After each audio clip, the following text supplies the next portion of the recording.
Welcome to Rocks Talks. It's good to see you all. Today we're going to be talking a little bit about TV to watch tonight, as well as a little recap of what happened last night on The Bachelor. We're going to talk about Caitlin Clark, which I meant to do yesterday, but I had a little bit of an emergency, had to run off.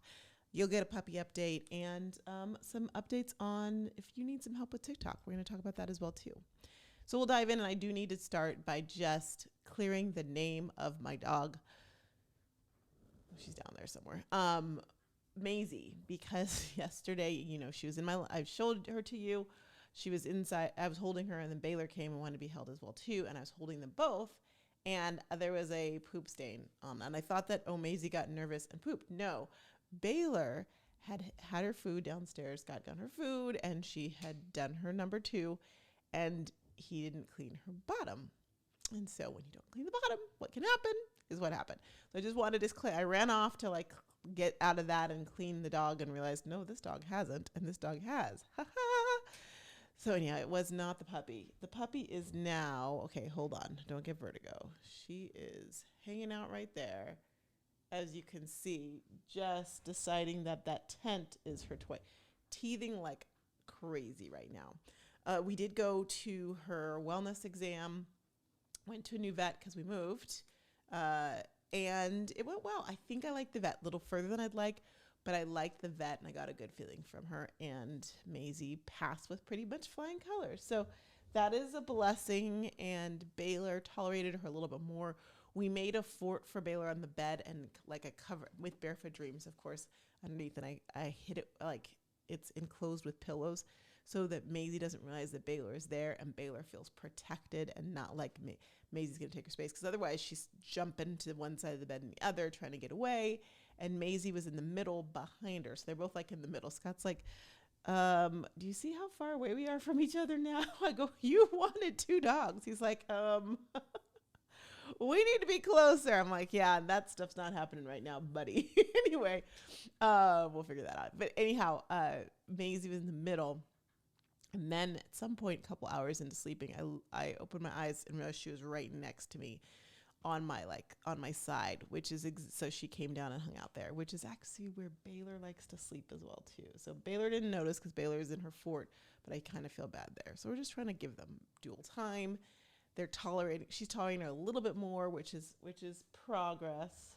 And we'll just go, if I ever look back, it's just to make sure if I hear her doing something, to make sure she's fine.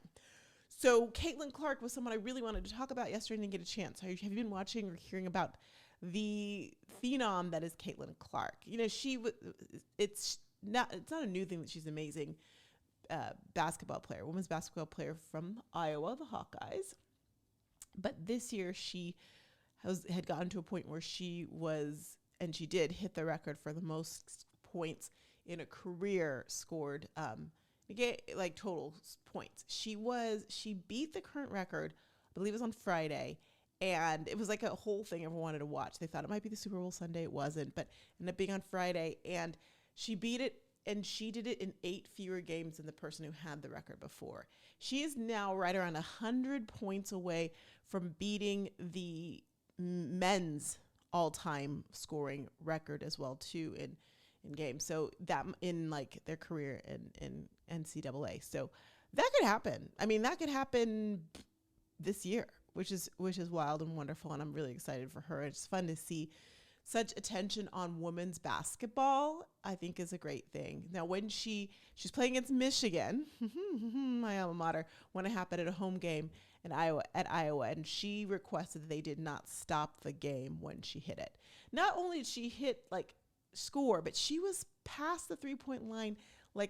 It was wild on the side. I was like, it was far. They keep on saying from a logo, but it was like far, and she hit it no problem. They did after that, of course, Michigan, go blue, got the ball, but everyone was so excited and stuff that when Iowa did get the ball back, they did a timeout and celebrate. What a celebration. She's getting accolades from all of these professional players in all different sports. And, I think it's interesting. I really believe this would not be as big of a deal if it wasn't for all that Kobe did for women's basketball. It's interesting to see it all kind of come together, but very excited for her. I think that is so awesome. And you should watch. You can look and see. If you just look up Caitlin Clark, you'll see that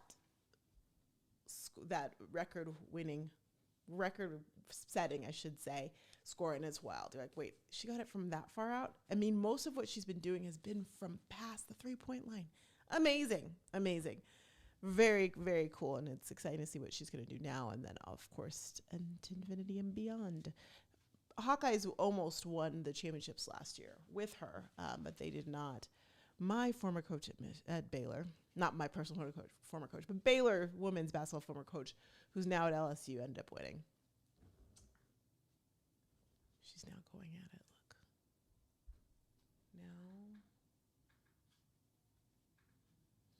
Now. She's the teething thing, man. Oh, my goodness.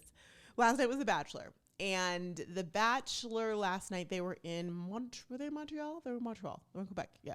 And they had Joey's The Bachelor, just to remind you, still been getting great ratings. It was really like the reckoning of, there are a few villains. They got rid of one villain last episode, and two, it's almost like Hydra, Hydra, when you cut one head off, two grow back. That's from Marvel. Where there were two villainesses, and they both got sent home. One got sent home early. She needed to go. And the one that was Jess, and then Leia got sent home a little bit later. Maria, the one that you probably have heard, who they've been giving a hard time to, who just really is, she's bold, but she's not bad. She's not they are treating her like they actually called her worse than the devil, which was really weird and out of touch. But anyway, she got the Pretty Woman date. So most seasons they have a date where the contestant gets to go on a shopping spree, like a Pretty Woman moment, and pick a beautiful dress and then go into the limo. And she got that date, which good for her. But I'm still saying I think she'd be a good bachelorette. And now I'm hearing talk about, hey, what about her for bachelorette? In my mind, there's two that would be great. It would be her or Jen, who is the one who went on a surfing date a couple weeks ago. She would be the first Asian American lead on any Bachelor series, and she's just adorable. So I think, and she's fun. Like when I say adorable, I just mean they're all beautiful. Obviously, it's The Bachelor, but she's just fun, and so I'd love to see her or Maria. Either of those would be good choices. I'd be happy with. The rest, I'm good. I'll pass. Also, tonight is Vanderpump Rules. I don't know if you've been watching it, but I have to say, VPR has been very interesting. The after scandal. This was filmed like maybe a month after they filmed the reunion. They just probably watched the reunion, and it's interesting to see how they navigate this. I will say last week they did have a storyline where, Sandoval said he is having some dark thoughts about life. That's not, you wouldn't wish that on anyone. So I hope that he's okay. And anyone who has thoughts about ending their life, I hope they get the help that they need. Beyond that, he's not taking responsibility for anything. He's very, okay, I'm sorry, but. Do we all know that if we say but after we're sorry, then we take away? If we say but after anything, but is a negator. It's a negative. It takes away what we've just said. I feel like we should know that when we're in our 40s, and I'm pretty sure he's in his 40s. So it's really hard to see him not make any progress, but it's super interesting. And so check that out, or what I like to do is watch it the next day. Are you hearing that noise? No, she's just scratching the heck out of it. Y'all, next time I'll move so you can see her. I think that my office, which is clearly empty right now, clean but empty, because I haven't decided what I'm going to do with all the things yet. I don't have the pieces yet. Might become just a playpen at this point. Till Puppy stops puppying, it might just be a playpen. I've been hanging out on TikTok quite a bit and had some great results from TikTok. And one of the things I like to do when I figure out a puzzle is share it with you. And so next month, that's March, which is in a couple weeks, I will be doing the first TikTok workshop. If you know me, TikTok is something that I've been hesitant about for several different reasons. One main reason being that you have to do video all the time, and ain't nobody got time for that if you're not a content creator. I am a content creator, and I don't necessarily have time for that. So while video is my jam, I was hesitant. but I also see the tide. I know where the tide is going. I know that TikTok is where it's at. And if you want to be building any type of business right now and you're not on TikTok, you need to rethink that strategy. And so that's why I've been diving in for a good chunk of like the last few months deeply.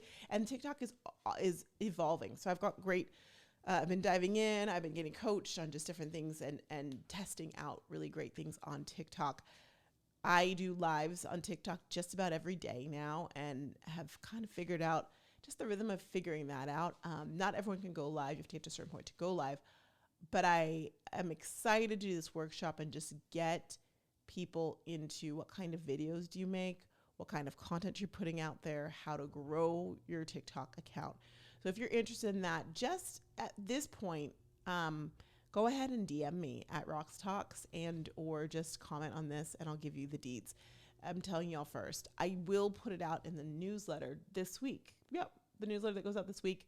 In the next few days, I'll put it out there as well too so people know and they can dive into it. But I'd love everyone to feel comfortable with TikTok to whatever level that they can and to the video creation so that that's something that you can dive into and generate money with, frankly, not only on TikTok, but off TikTok. I've been doing all the things, even TikTok shop, and I've been generating money from that as well too. So it's been an interesting journey. I am looking forward to sharing with you. If you are someone that's on my Rocks Talks newsletter, you get details on that and also details on who has access to it or how you can get access to that workshop. So stick around and stay tuned for that. Okay, I think that's everything. I appreciate you all so much for watching. If you missed yesterday, it's probably worth a look because I really just ended super abruptly because, you know, when you're working with dogs, you just never know.